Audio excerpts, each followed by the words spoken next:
Hi, welcome to my channel. My name is Mirjam Molenbeek and in this video I will tell you a little bit more about myself and about my work, since this is the first video in English on this channel, and then I'll show you my newest knitting pattern, my newest design, which I'm very excited about.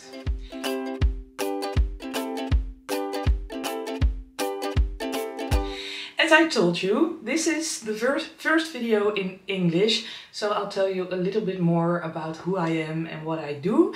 If you're not interested in that, that's totally fine. I've made some chapters in the video, so you can jump ahead to my pattern launch if that's the only thing you want to watch.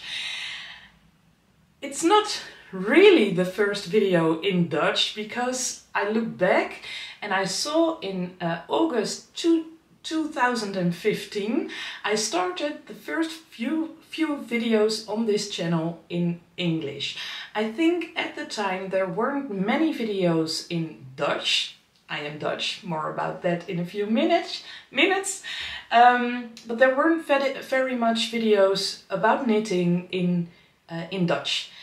So I watched a lot of YouTube channels in English and I wanted to talk about my knitting too. And at the time I had an Etsy shop, which was internationally available, of course, which Etsy is. And I knitted baby hats, hats for children, also a few scarves, hats for newborn photographers. It was an Etsy shop which I did when I think my second child was just born. So that's how I started my knitting career. And the first videos were in English because I didn't know anything else. There weren't, like I told you, Dutch videos. And besides that, I wanted everybody to know about my Etsy shop. So I made the choice to make my videos in English.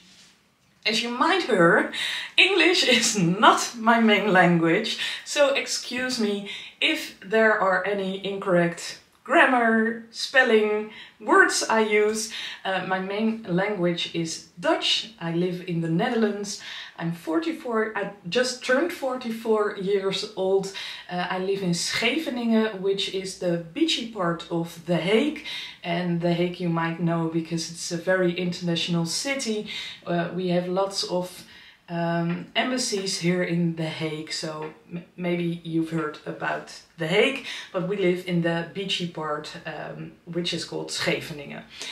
44 years old, I've got 3 kids. The oldest is now 12, then my daughter is 12, oldest. My son is just turned 10 and the youngest just turned 8.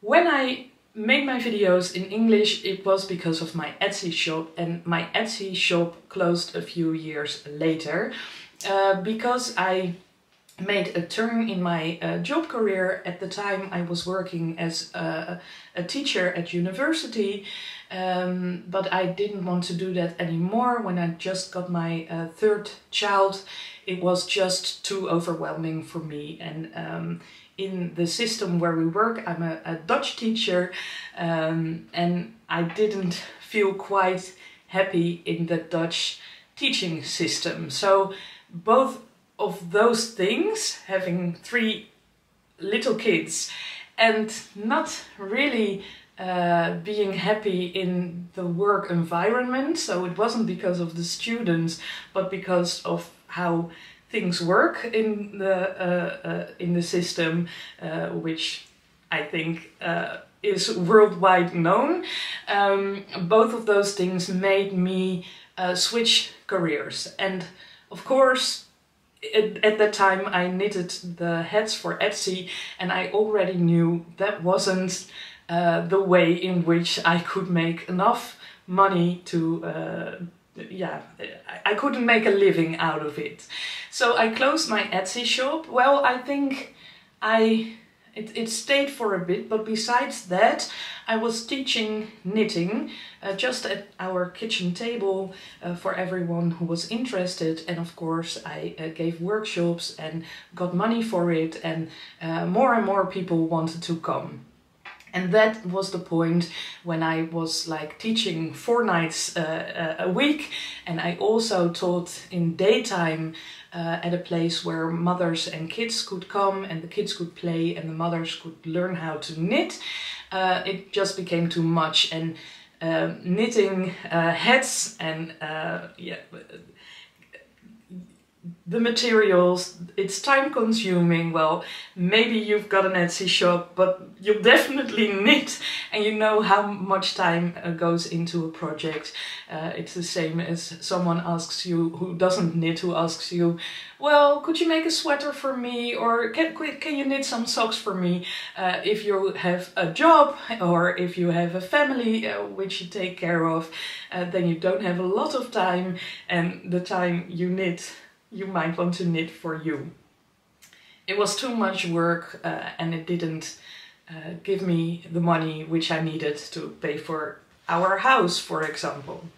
So I stopped the Etsy shop, and that was also the time I stopped making my videos in English. I think it weren't many, I don't know, maybe some of you watched like 10 years ago, I don't know.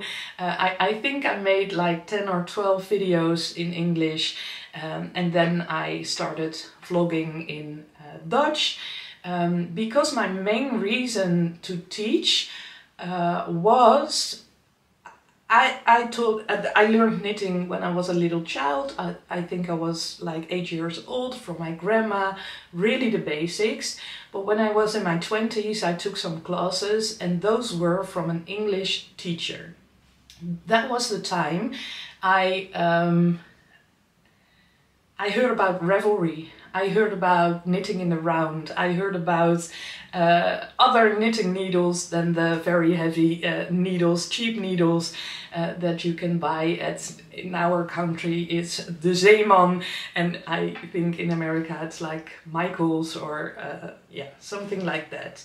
So I learned so much, but I learned that if I knew the English knitting patterns and the abbreviations and stuff, that my world was so much bigger. There weren't many Dutch knitting patterns at the time. There were, but they are all like, you have like, for example, Katia yarns, and they have a magazine with patterns for which you can use the Katia yarns.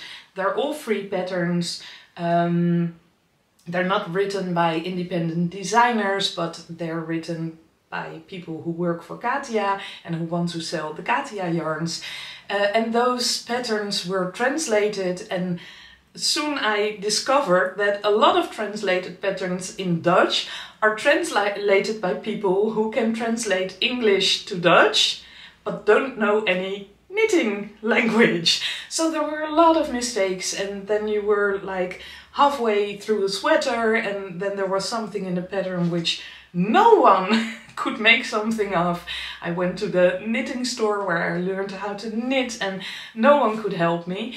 And then I learned about the knitting patterns and the independent designs on Ravelry, and well, the world got so much bigger for me. My knitting world got so much bigger. So that was when I decided that when I started teaching knitting, I did want to use the English knitting patterns. So I wanted to reach a lot of Dutch people to tell them about what I had discovered. Like, if you know the English knitting patterns, there's a whole world for you.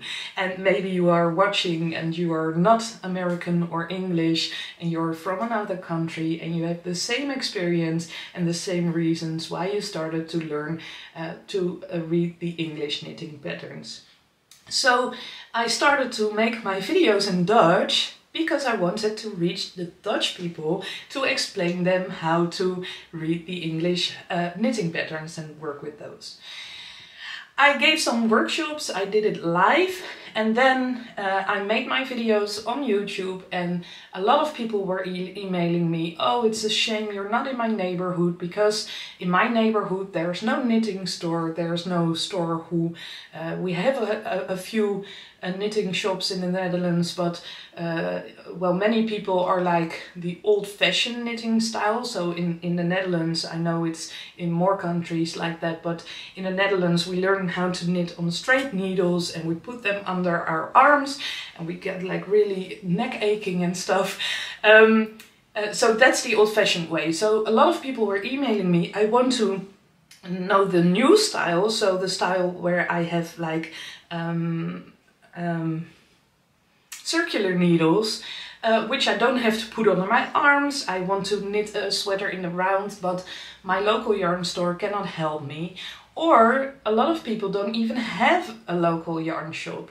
Or I also, with small children, I had like a 2-year-old and a baby, you couldn't go out to a workshop, or you didn't have, like, workshops are most of the time every week at the same time, but with a family with 3 kids, it's not always possible to go on that time or even leave the house, because when I was breastfeeding my youngest, I couldn't leave for the whole evening to take a workshop somewhere. So with that in my mind, with a lot of people who couldn't get out of the door, or who even didn't have a local yarn shop, or didn't know anyone who knit. With that in mind, I started to make videos, and I make it an online platform. And I started on Patreon, so a lot of people could become a Patreon, and then there were some tutorials in which I explained with an English pattern how to read it, how to make it, and I filmed how you knit, or how you slip knit, or how you, well, everything. So it started small, there was a big demand, and then the pandemic hit us, so it grew even larger, and I had to quit my live workshops, and I expanded my online workshops. So in 2021 I started like my own online platform, so not on Patreon anymore, which contains on one side the online knitting classes for beginners. That's a loose package for really beginners, or people who haven't knit in like over 30 years, and they really learn the basics. And I have my online Breicampus, which is the online knitting campus, which is a place where you, at a campus, you can learn and you can meet other people. So there are a lot of tutorials where I teach people how to knit a top-down sweater, or a hat with cables, or collar work, or steeking, or knitting strokes, top-down, toe-up, you name it, it's there. And we have like an online knitting cafe where people can ask questions, or they can ask to meet up if they want to go to like a knitting event. So it's really also the social aspect and the community feeling. And every month I'm live through Zoom. We do a Zoom class, a Q&A, where we knit together, where we help each other, where people can ask me all their questions. So that's what I build. So I'm a teacher. I was still a teacher. I was a teacher in Dutch. Then I became a knitting teacher. Then I started designing my own patterns, because I could use them for the online knitting community. So I made some patterns in which I could explain some new knitting techniques to use in the online Breicampus. In 2020, the pandemic hit us very hard, and it was the time at Advent where we couldn't be with our loved ones around Christmas. Also, only if the loved ones were in the same house, but we couldn't visit any family, as all of you know.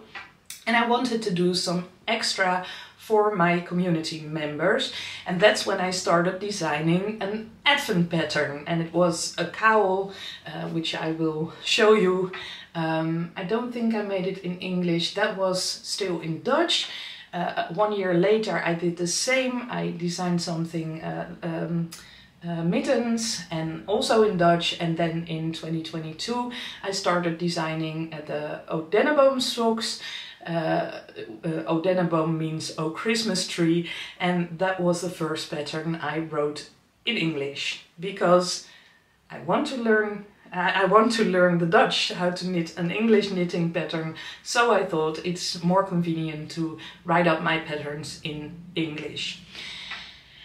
And the Advent pattern became a thing, and when the O Denneboom socks were there, and last year it was the Knit Some Love, like a heart, which you knit up in the round, I started to sell the patterns also for everyone who wants the pattern and doesn't want to become a member of my online community. So the online community is in Dutch, but I started to make those patterns in English. I put them on Ravelry. I have them on my own website. My own website is mirjammolenbeek.nl. It's all in Dutch. You can buy your pattern there if you want, but you can also buy it on through Ravelry. And many patterns were sold through Ravelry, which made me very happy, and which made me think this year with the Advent launch I want to make an English video. So I go back to 2015, but then not because I want to sell my hats, but because I would like to tell you more about my knitting designs also in English.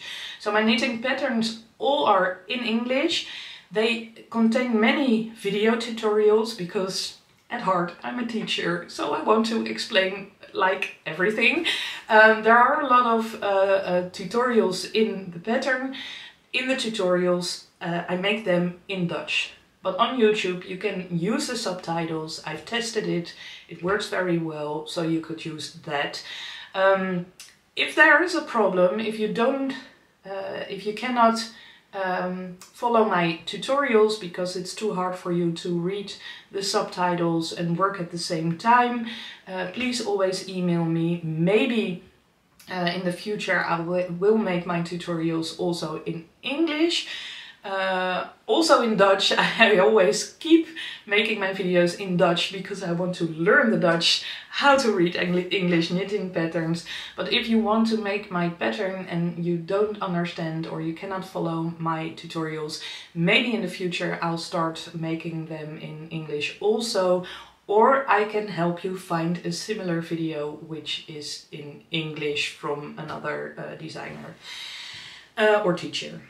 So just let me know. You can always email me at info@mirjammolenbeek.nl, which is in the subtitles, and you can just mail me in English.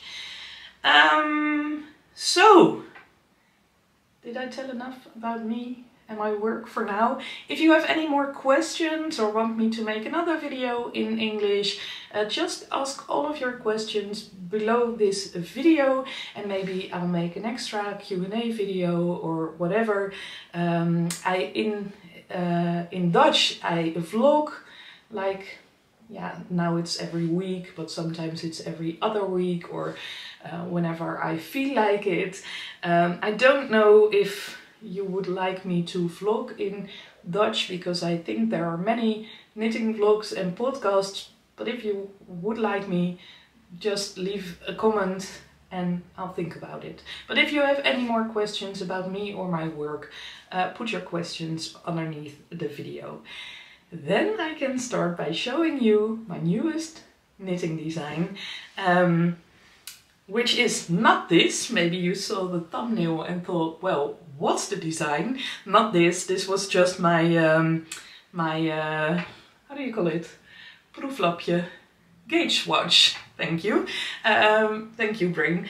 This is my gauge swatch, which I made, I think, in April or May this year. The real design is this one. I hope I can show it, the whole thing on camera. Let's take a step back. Woo! So, it's a blanket, and it's called the Past, Present and Future blanket. I'm really happy with it. At the time I was actually looking for a stitch pattern in which I could design some new socks. Later on it became the Aagje socks, which you can also find on Ravelry. But at that time I didn't see a nice stitch for socks, but I saw another stitch pattern of which I thought at that time I also wanted to make a scrappy blanket. I made the memory blanket, I made tutorials for that for the Knitting Campus. You can also find it on YouTube in Dutch, but maybe with subtitles you can see what I do, so maybe you can use them. I made a memory blanket, and I was also crocheting a granny stripe blanket from Lucy by Attic24, but I wanted something different. I know about the, how do you call it, the northeasterly blanket, but I saw it like everywhere, so and it didn't really get to me with the, yeah, I don't know, I didn't see a pattern which I liked, but I did want to make a scrappy blanket. Then I saw the chevron stitch, and the chevron stitch, there are a few ways in which you can knit up this stitch, so I tried a few and I thought this one is the best way for a blanket. There were a few things I wanted.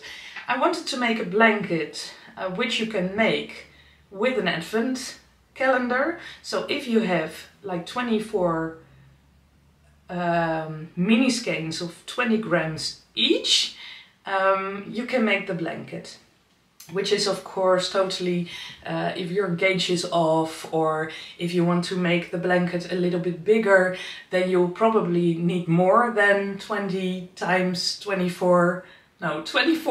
20 grams, like 480 grams. Maybe you need a little more or less, but that was like my go-to. I wanted to make a blanket which weighed about 480 grams. So you can use up your advent calendar. I'm a big fan of hand-dyed advent calendars. I've got one myself this year, so probably I make another past, present and future blanket out of it. I also wanted to make a blanket in which you don't have to, you don't have any ends to weave in. I wanted to knit, knit, knit and don't weave in any ends, which I did in my crochet granny stripe blanket. You see that a lot in crochet blankets, because the knot, the magic knot you make, you won't see it in a crochet blanket, and in some knit blankets you will see it. But I tried on my gauge swatch and I didn't feel any knots. So you can use a magic yarn ball, you can magic knot your ends together and use the magic yarn ball to make the blanket. I also have a video about making a magic yarn ball on my YouTube channel. It's also linked in the pattern.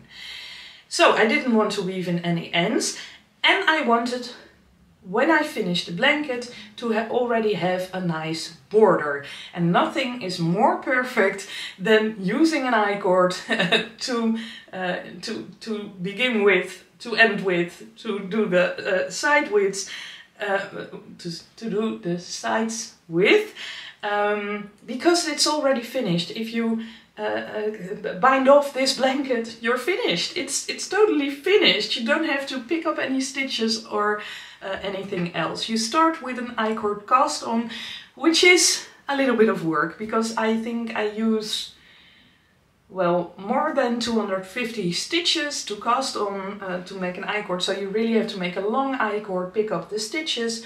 Also, there's a tutorial about that in the pattern. You can also find it on YouTube. So that's a little bit of work, but when it's on your needles, it's just go, go, go, go, go. At the right side row, you do some stuff, wrong side row, you knit. So it's really repetitive, and it's like 15, 15, 15 stitches repeat. So you can also put in, if you like, a few stitch markers to know where you are and where you have to repeat the pattern. But my experience is that after knitting a few rows, you know the pattern by heart and you can just knit. And it gives you enough distraction so it won't get boring, and yeah, but it's not too hard to do if you have like a really busy holiday month. Perfect, perfect December project. This is. I really want to make one myself again. Do I want to tell anything else about that? So you start with an I-cord cast on, you do I-cords at the side, and we do an I-cord cast off, which is also in the pattern, the tutorial for that. Because you use the magic knot, your yarn is changing wherever it's going to change. So it means that you sometimes see like what we normally call the wrong side, because if we add another yarn at the beginning of a row and at the right side, we always see like the change at the back. So you have a wrong side and a right side.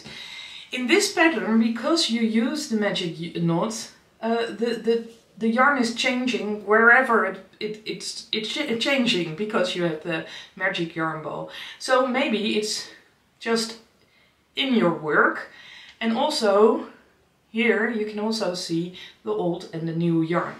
Normally we have a right side and a wrong side of a blanket, but because it changes wherever, at the wrong side, at the right side, you see those changes throughout the blanket, at the front, at the back, so the blanket is really reversible. If you are really if you really don't like it, I can imagine I'm like a real perfectionist, so normally I would think, oh, that's not okay, I want to have a wrong side and a right side, but with this blanket it's just so mixed through, it's just so, it's like it belongs to this blanket, it's like designed for it.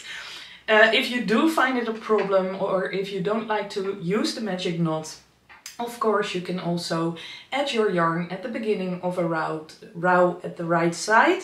The only thing is you will have to weave in ends at the end, and you cannot use up all your leftovers, because you have to add yarn at the beginning of your row. If you're adding yarn in the middle of your work, you will create holes, and there are holes in the blanket, but you know what I mean. You then create holes you don't want to have in your work. So that's about the blanket. I do give suggestions about making it bigger or larger. I explain how you add or distract stitches to make it larger or smaller. I've knit the blanket on a 2.75 millimeter. I'm a very loose knitter, so if you are a tight knitter with many of my patterns, it can be you have to use a bigger needle. So maybe a 3.0 or a 3.25 will do the job for you if you are a tight knitter. But just feel like if the drape is good for you. If the drape is good, it's fine. Of course, there is a gauge in the pattern, so if you really want to have the same gauge, make some swatches, or else, yeah, try to pick the needle size that will suit you. It's written for a fingering weight sock yarn. If you want to be able to put your blanket in the washing machine, make sure you only use superwash yarns. But you could also make it in a DK yarn weight, and then you just have to use some bigger needles and maybe cast on some less stitches, so you can play with the blanket in which way you like. I called it the past, present and future blanket because of 3 reasons. A Christmas Carol, as you might know, the most famous Christmas story there is in human lifetime, I guess. The ghost of past, present and future who are visiting Scrooge. Yeah, I think in this time of year, we all are looking back on the year. What was good? What will I take with me to the new year? What's good about the present? What do I want to make better? And we can make those changes in the future, in the new year. Lots of us make New Year's resolutions. And this story shows us that you can always switch and make your life better. So I love the story, it's really famous. I'm a big reader, a big reading fan. I studied Dutch language and literature. And literature, actually South African literature, was my main topic. I lived in South Africa for 6 months in 2004. So I'm a big reader. I also have a reading channel in Dutch, Mirjam Molenbeek Leest, because it's like my... I don't know, if I had to choose between knitting and reading, I couldn't. It's equal to me. So many of my patterns are named after or a book or a person of a book. My Aagje Socks has an introduction in where I teach you more about a famous Dutch writer. So yeah, I really want to give all my knitting patterns a name that has to do with a story. So the past, present and future blanket. Also, the blanket will contain yarns from the past, maybe some leftover yarn you already have. It will contain yarns from the present, maybe your advent calendar, and it will probably contain some yarns in the future, because this blanket might take you a few months to knit up, and maybe in a few months you will knit a pair of socks and you will use the leftover yarn in the blanket. For me, past, present and future is really about what I do. I started as a knitting teacher. I made online communities where people can learn how to knit and to read English knitting patterns, where people can meet up. In the present, this year, 2024, I really, I started I wanted to become a knitting designer, and I put big pressure on myself, and I didn't like that. So I thought, a knitting designer, not me, until I did it my way. So I just worked on something behind the scenes. Behind the scenes? Behind the screen? Well, anyway, and then I just did it my way, in my own pace, not expecting myself to come out with 2 patterns a month, because I also have my other work, my knitting community, which I have to do stuff for, and I have 3 kids, so no pressure. And then I discovered I really love designing knitting patterns. A lot of people bought the pattern of my anchor shawl, and sometimes I go to an event and I see people wearing the shawl, or people are emailing me or contacting me through Instagram. Instagram is a place where I post a lot of stuff behind the scenes. I do that in Dutch, but maybe I'll try to, if you like this video, or if there are a lot of people watching, maybe I'll do some of my posts also in English, or Dutch and English.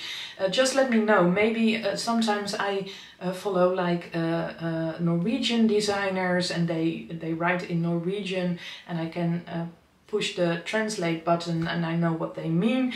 But if you'd like me to also write in English under my Instagram posts, please let me know your thoughts about that. What was I saying about that? Why did I... oh yeah, so some people are contacting me through Instagram and show me their scarf or one of the socks they made, and it really makes me happy if people send me a message telling me my patterns are so clearly written, contain a lot of good tutorials.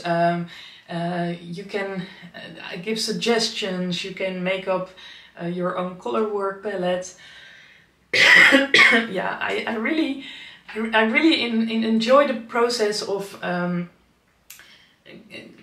staying in my room and only think about how do I make this the best blanket ever.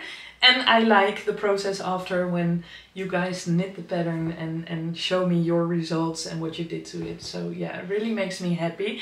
So I experienced that this year. So I'm very, very curious about what the future brings for me and my business. If there will be many more knitting patterns, if maybe I go and teach at certain places. Yeah, I'm really curious about what the future brings. Thank you for watching. I hope you liked the video. If you want to subscribe, please do. Or leave a comment, or if you want to want to know more about me or would like me to make some more videos in English, please let me know. I hope you like the pattern. Oh, important to say, if you buy the pattern between now and Sunday, November 17th, there will be a 20% discount. No code needed. If you just put the pattern in your shopping bag, Ravelry will the 20% discount is there, so the price will be 20% less than it actually is until November 17th. Hope you liked this video. Hope my Dutchy English was good to follow. If you have any questions, please let me know. And I just want to say happy knitting. Bye, maybe see you in the next video. Bye!